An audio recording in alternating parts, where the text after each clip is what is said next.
జగన్మోహన్ రెడ్డి గారు హెలికాప్టర్ డ్యామేజ్పై రాజకీయ దుమారం. అమిత్ షాకు లేఖ రాసిన లావు కృష్ణదేవరాయలు.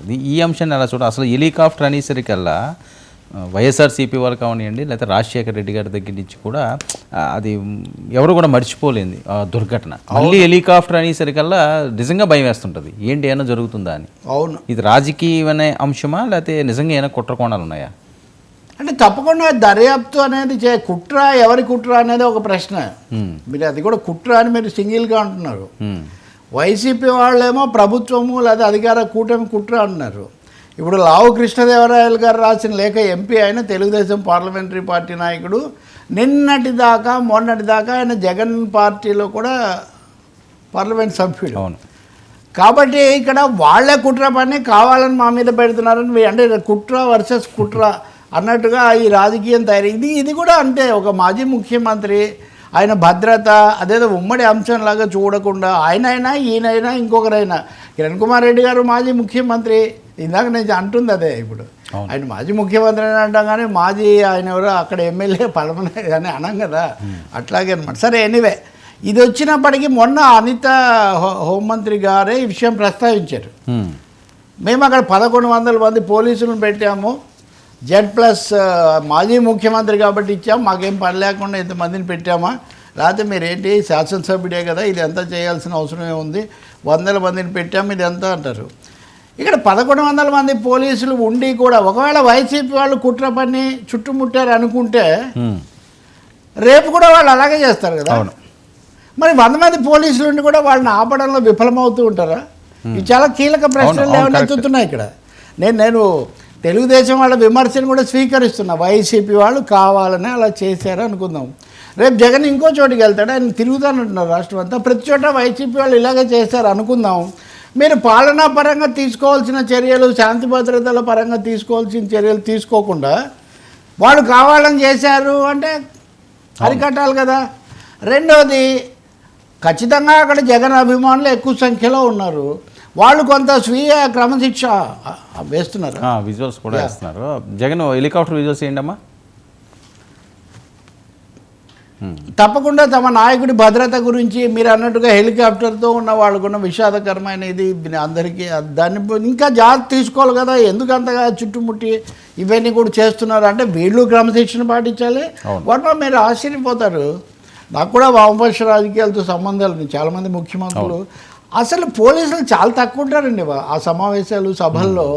ఆ వాలంటీర్లు వాళ్ళు చేసే ఇది తప్పితే అంత క్రమశిక్షణగా జరుగుతుంది. ఇవి ఎందుకు ఈ విధంగా చేస్తున్నారు, ఎందుకు పెంచుతున్నారు అనేది కూడా అర్థం కావట్లేదు. ఆఖరికి ఇప్పుడు జగన్ భద్రత మిగతావన్నీ పోయి జగన్ భద్రత దాంట్లో వీళ్ళు కుట్ర వాళ్ళు కుట్ర, వీళ్ళ అబద్ధాలు వాళ్ళ అబద్ధాలు ఎవరు తేల్చాలి? ఇప్పుడు ఆయనకు 1100 పోలీసులు ఇచ్చారా లేదా? ఇవ్వకుండా వీళ్ళు ఇచ్చామని అబద్ధం చెప్తున్నారా? ఇచ్చి ఉంటే ఆపలేకపోయారా? నిజంగా 100 మంది ఉండి కూడా ఆపలేకపోయారంటే అదేదో మళ్ళీ ఇంకో పెద్ద ప్రశ్న అవుతుంది. మూడవది, వైసీపీ వాళ్ళు స్వీయ నియంత్రణ ఏమైనా పాటించారా లేదా?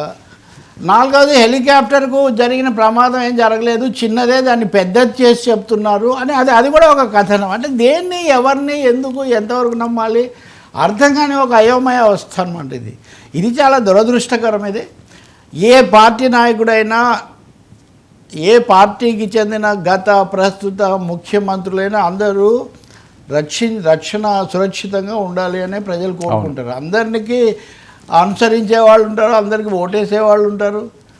కాబట్టి ఇది చాలా ఘోరమైన విషయం. అంతకుముందు జగన్ మాట్లాడింది ఖండించాం మనం, బాగాలేదు అది సరిగ్గా, కానీ అలానే తర్వాత మాట్లాడింది, తర్వాత జరిగినది అది అలా కొనసాగుతూ ఉంటే ఇప్పుడు ఈ అంశం ముందుకు వస్తే కృష్ణదేవరాయ లేఖ ఎందుకు రాశారో తెలుసా?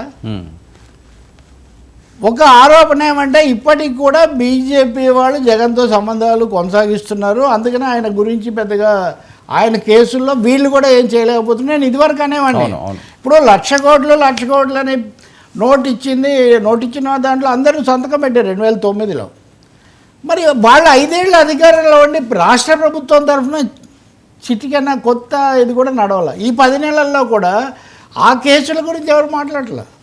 అలాగే ఇప్పుడు అంటే ఉపేక్షిస్తుంది, కేంద్రం సహకరించడం లేదు కాబట్టి అని వీళ్ళు చెప్పేది. అదేవిధంగా ఇప్పుడు జగన్ వైసీపీ వాళ్ళు ఢిల్లీ వెళ్ళి రాష్ట్రపతికో ఇంకొకరికో ఇచ్చి భద్రతకు భంగం అనే ఇదన్నీ ఉదాహరణగా చూపిస్తారేమో అని ముందుగానే ఈయన ఒక లేఖ రాశాడు. ఇదంతా కూడా కల్పితం, కావాలని చేశారు, అక్కడ అదేం లేదు అని కృష్ణదేవరాయలు హోంమంత్రి అమిత్ షాకు రాశారు. ఎందుకంటే హోంశాఖ కదా వీటన్నిటిని చూసేది. ఇవన్నీ దీంట్లో ఏది నిజము ఏది కాదంటే ఏదో లోగుట్టు పెరుమాళ్ కనుక అని సామెత చెప్పినట్టుగా ఈ విషయాలను ఇప్పుడు వీళ్ళిద్దరు ఏదో పిట్టపోరు పిల్లి తీర్చినట్టు వీళ్ళిద్దరు కేసు తీసుకెళ్ళి మోదీ గారికి అమిత్ షాకు అప్పగిస్తే వాళ్ళిద్దరిని కూడా గిర్రని తిప్పుతారు ఇట్లా. అంతకంటే ఇంకేం తేలదు. ఎందుకంటే ఏది తేలింది వర్మ? అంతర్వేది తేలిందా?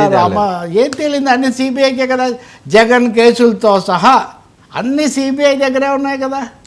ఏం తేలిందని ఇప్పుడు ఇది తేలటానికి?